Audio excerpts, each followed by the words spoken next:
Saudi अरब में 72 वर्षों से चले आ रहे कानून में सऊदी सरकार को ढील देने की तैयारी कर रही है। 7 दशकों में पहली बार सऊदी अरब में अल्कोहल की दुकानें खुलने जा रही है, लेकिन कुछ शर्तों के साथ। आज के आसान भाषा में समझेंगे कि सऊदी में शराब की वापसी कैसे हुई।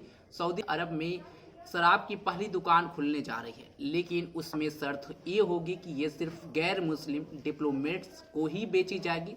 नमस्कार, मैं सत्येंद्र शर्मा और आप देख रहे हैं इन खबर। दरअसल सऊदी अरब में लाखों की संख्या में बाहरी लोग रहते हैं और जिनमें ज्यादातर एशिया और मिस्र के मुस्लिम लोग हैं। ऐसे में स्टोर गैर मुस्लिम प्रवासियों के चुनिंदा समूह के लिए खोले जा रहे हैं। 70 साल में ये पहली बार होगा जब सऊदी अरब में शराब बेची जाएगी। रियाद में खोली जा रही शराब की दुकान के ग्राहक सीमित डिप्लोमेटिक स्टाफ होंगे। आखिर सऊदी अरब में क्यों और कब से लगा है शराब पर प्रतिबंध, इस पर भी एक नजर डाल देते हैं। सऊदी अरब में साल 1952 से शराब पर प्रतिबंध लगा हुआ है। दरअसल उस समय किंग अब्दुल अजीज के बेटे ने शराब की नशे में एक ब्रिटिश डिप्लोमेट की गोली मारकर हत्या कर दी थी, जिसके बाद शराब पर प्रतिबंध लगाने का फैसला लिया गया था। सब लोग ये जानकर हैरान हैं कि आखिर इतने वर्षों बाद अचानक सऊदी में क्यों खोली जा रही है शराब की दुकान। इस मामले पर सऊदी के अधिकारियों का कहना है कि ये दुकान शराब के अवैध व्यापार को रोकने का काम करेगी। राइटर्स की रिपोर्ट के अनुसार कुछ हफ्तों में ये शराब की दुकान खुल जाएगी। हालांकि इस दुकान को लेकर कुछ नियम भी हैं, जैसे जिस राजनयिक को शराब खरीदने हैं उसे पहले रजिस्ट्रेशन कराना होगा और फिर उसे सरकार से क्लियरेंस दिया जाएगा।